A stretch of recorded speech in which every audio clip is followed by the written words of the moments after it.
Beleza? Hoje, motivo de alegria grande estar aqui com meus irmãos, amigos, irmãos que eu amo demais, né? A gente está aqui, a gente vai fazer um bate-papo aqui rápido, né?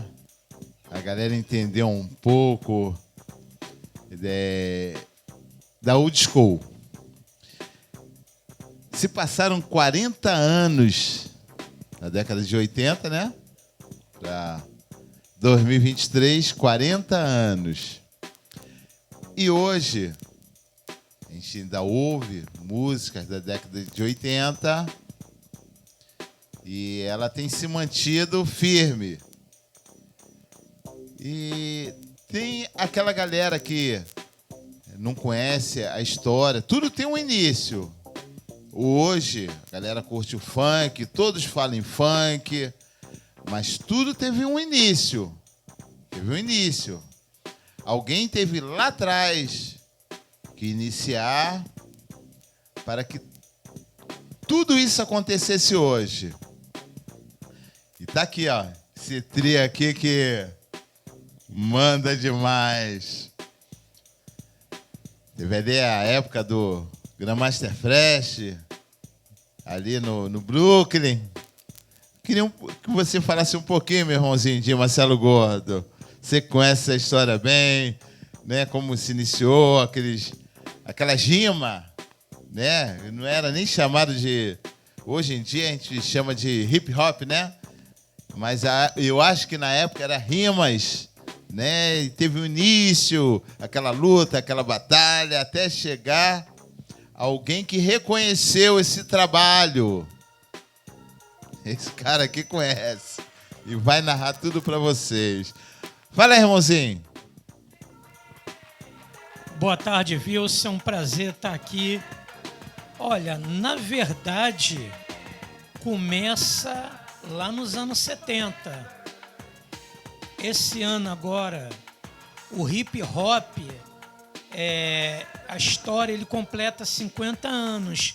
Porque, na verdade, o hip hop, ele não começa com o MC, com o rap. Ele começa com um DJ, com o Kool Herc, lá em 1973. E dali veio Grandmaster Flash, DJ Hollywood, África Bambata, AJ, muita gente, até ser gravado o primeiro rap ali em vinil, que é considerado o Sugar Hill Gang, em 1979. Mas, na verdade, o trio Sugar Hill Gang usava, na verdade, rimas que eram de outros rappers. Do Cold Crush Brother, o Grandmaster Cash, rimas que o Love Boogie Stark usava, que o próprio DJ Hollywood. Realmente, quando a música saiu em 79, foi um boom no planeta inteiro. Mas os caras que já conheciam o som ali no gueto, os caras pararam e falaram: pô, é isso aí mesmo? Pegaram a nossa música e fizeram isso? Mas mal sabiam que era o pontapé inicial de tudo. Por acho que uns 6 meses de diferença, o Kurtis Blow com Christmas Rapping não foi o primeiro single de rap em vinil, que é de 79 também. Então, muita gente, quando sai ali o primeiro single de rap, o Rap's Delight com o Sugar Hill Gang, muitos artistas já eram conhecidos, como o próprio Grandmaster Flash, The Furious Five, o Fantastic Five, o Cold Crush Brother, porque, na verdade, esses caras não queriam gravar. Para ele, todas as batalhas de freestyle eram gravadas em fitas cassete. Então, no aniversário, eu acho que de um primo, não sei se foi no Brooklyn ou no Bronx, a Sylvia Robson, dona da gravadora da Sugar Hill Record, teve a ideia Aí foi falar com Love Bug Starkey. Aí ele não quis gravar, até porque muitas das rimas que se ouvia na rua era dele, do Grandmaster Caz, do DJ Hollywood, que fazia o rap em cima de músicas conhecidas, como o próprio Chic, que o próprio Sugar Hill Gang usou no Rap's Delight. Aí foi falar com o Big Hanks. Aí ele já conhecia o Grandmaster Caz do Cold Crush Brother. Só que ele não comunicou nada ao Grandmaster Caz. Então ele usou as próprias rimas de outros artistas. Entendeu? E aí surgiu o Rap's Delight. Dali foi aparecendo outros artistas. Teve aí o Grandmaster Flash em The Furious Five em 1982 com The Message, que é uma música que fala do cotidiano, do dia a dia das pessoas que moram no gueto, da realidade. Foi um tapa na cara da sociedade, porque pela primeira vez uma música ela descrevia o que a pessoa passava naqueles locais, porque não eram mostrados. Você às vezes via pela televisão lá fora quando tinha algum incêndio em algum bairro do subúrbio de Nova York. Mas assim, as mazelas, as coisas ruins não eram mostradas. E a música, ela não te transmitia qualquer possibilidade de algo melhor. Ela contava a natureza dura e crua das pessoas que viviam ali, no Harlem, no Bronx, no Brooklyn, nos guetos ali. Então foi uma música que com 2 semanas os caras apareceram na People, na Rolling Stone, na Times. E no mesmo ano, em janeiro de 82, saiu Planet Rock, que foi um divisor de água do electrofunk. Uma música que foi toda feita e trabalhada com a bateria 808 da Roland, TR-808, com produção do Arthur Baker e do John Robb. O resto a gente sabe que é história, porque a partir do boom do Planet Rock, que mistura o som branco do Kraftwerk, que é um grupo alemão, que dali sugou o Trans-Europe Express e o Numbers, junto com samples de Captain Sky e de outras coisas, para fazer o Planet Rock. A música se tornou emblemática e fez com que as pessoas, o mundo se virasse para o Planet Rock. Dali foi surgindo artistas como Man Parrish, Tyrone Bronson, Brett Tony, Egyptian Lover, Nucleus. Então foi se criada toda uma estrutura nos anos 80, mas ela começa bem lá atrás, nos anos 70. Tá aí, galera. Tudo tem um início. Hoje em dia, funk. Mas houve muito sofrimento, houve muita luta. Aquela galera lá do Brooklyn sofreram muito, né? Para ter aquelas competições, né? Até ser reconhecido, né? E eu quero falar aqui com o Celso, meu irmãozinho Celso, acerca das músicas lentas que acabaram nos bailes. O que você tem a falar? O porquê essas coisas aconteceram? Por que foi esquecido as músicas lentas, que tem uma importância grande na nossa vida, né? Manda o papo aí pra galera. Oi, boa tarde, Wilson, pessoal. Isso aconteceu nos primórdios dos anos 70, né? que eram basicamente aquelas músicas de lamento, né? Aquelas músicas do soul music. E por incrível que possa parecer, né? Os mesmos grupos que gravaram nos anos 70, né? Principalmente os de black music, Blue Magic, Stylistic, Spinners, né? Whispers, todos esses grupos, na verdade, que aconteceram nos anos 70, continuaram gravando, né, no mesmo estilo, porque, ao contrário do que muita gente pensa, né, quando a disco, né, veio muito forte aqui no Brasil, principalmente aqui no Rio de Janeiro, no final dos anos 70 para início dos anos 80, então teve um baque muito grande em cima do público de soul music, né? Que infelizmente não tiveram paciência de saber esperar, né? Porque esses grupos que eu comentei aqui, Blue Magic, Stylish, Spinners, né? Intruders, e tantos outros grupos que gravavam não somente Philadelphia, Soul e Slow Jam, continuaram gravando, né? Só que a música teve uma outra pegada, uma outra linha, uma evolução de novos instrumentos, sintetizadores, baterias eletrônicas. E esse público, infelizmente, ele não soube migrar para esse estilo um pouco mais renovado de música, né? A desilusão foi muito grande, inclusive eu também fiquei um pouco desiludido na época.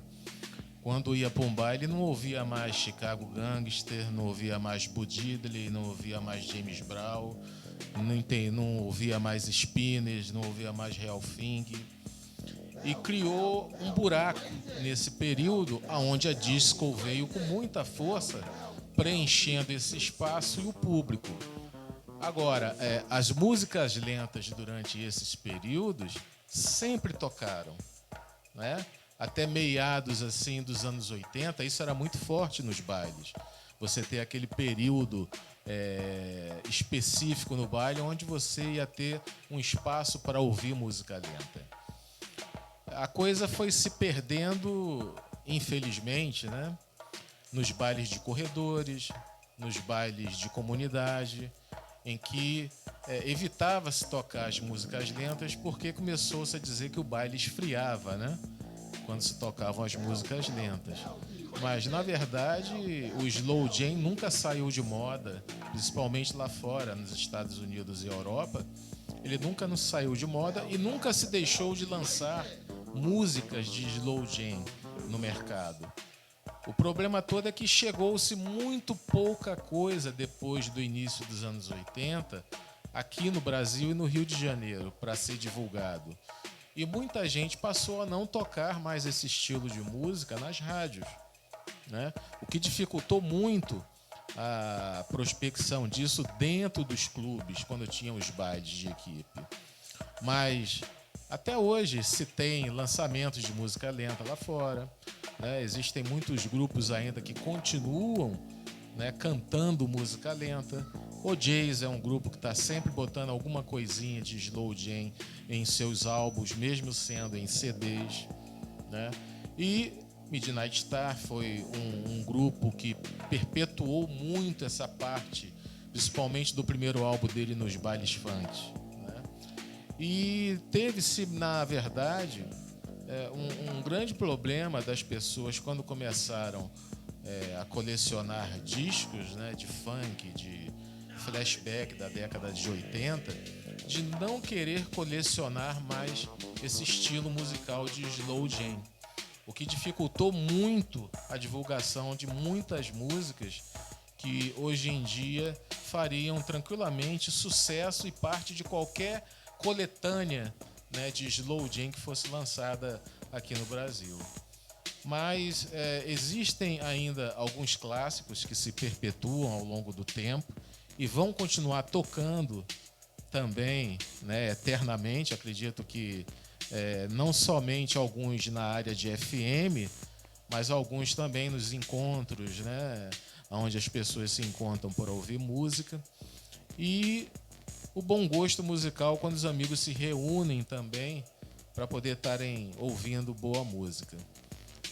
E o apelo, né, que eu faço até mesmo para que as pessoas é que sempre mantenham alguma coisa em sua discoteca que lembrem essa época, né, em que era muito bem cultuado o slow jam, principalmente na black music, que são clássicos que vão tocar eternamente mais de 100 anos.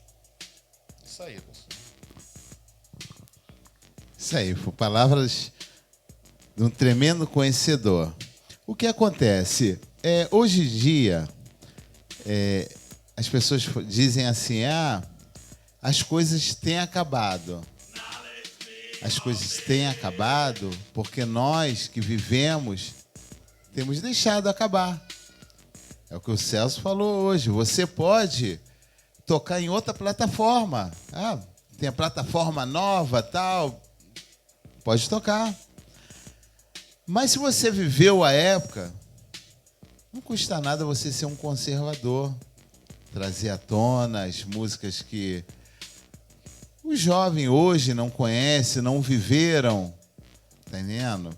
Eu procuro sempre dizer, nós não podemos deixar as coisas boas terminarem. As coisas novas vão surgir. Mas não podemos deixar as coisas boas lá atrás terminarem.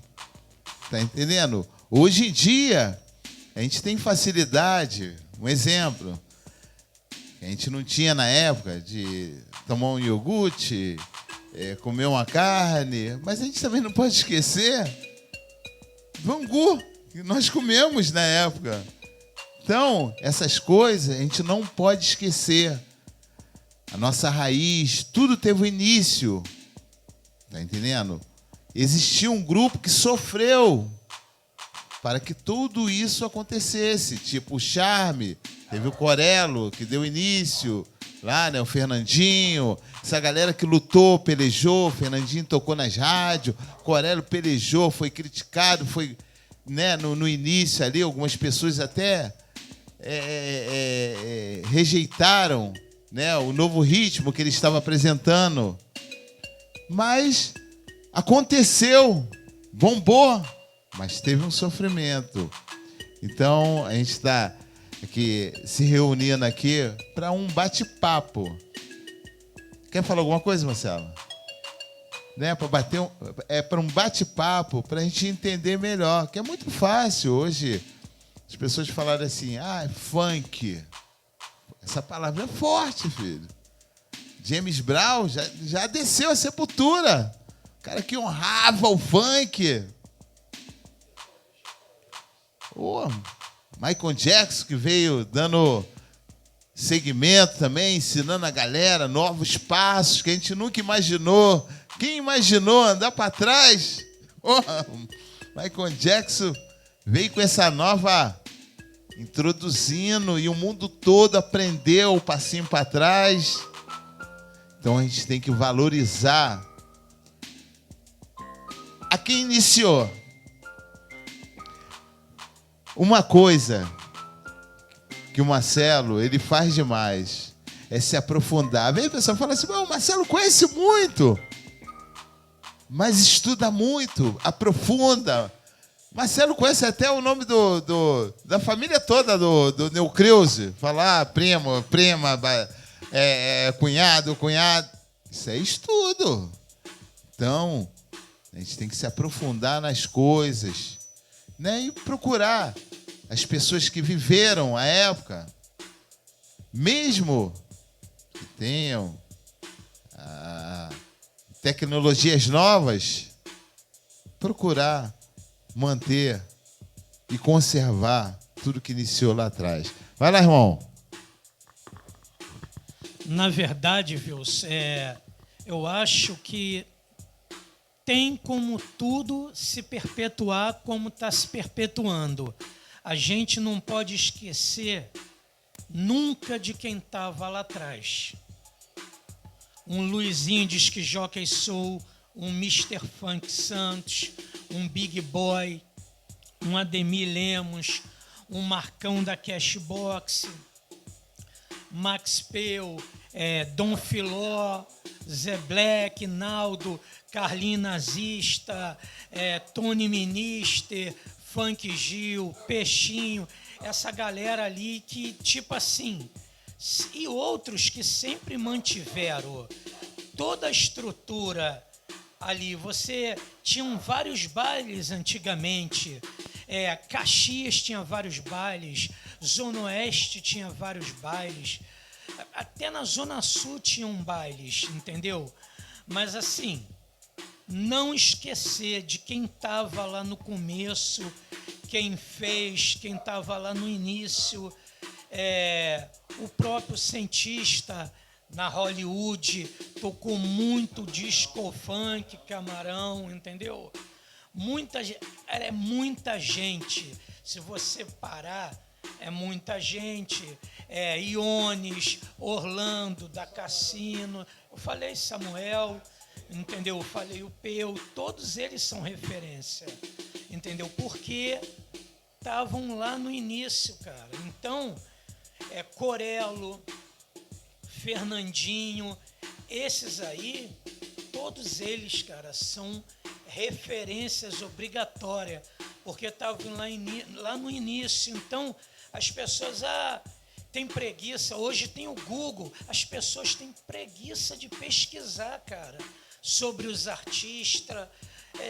Quer dizer, hoje você tem uma ferramenta à mão e simplesmente não quer pesquisar. Aí por isso que falam, o funk é porcaria. Como é que você pode dizer o funk é porcaria se você não sabe de onde veio, de onde começou? O funk é uma palavra que já existe,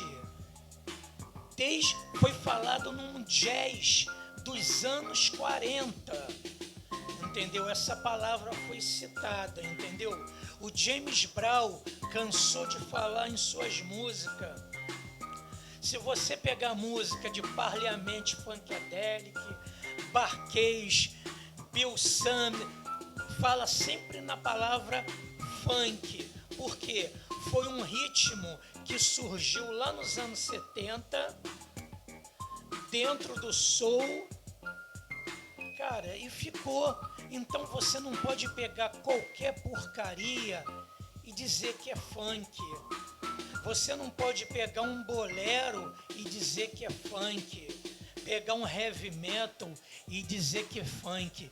Existiram sim fusões. Os anos 80 foi uma era de muitas fusões de estilo. Mas funk só existe um. Ele continua vivo e operante e vai continuar assim. Isso aí. A gente tem que conservar e velar. E o James Brown sabia. Tô indo embora, mas alguém lá em 2023 vai pelejar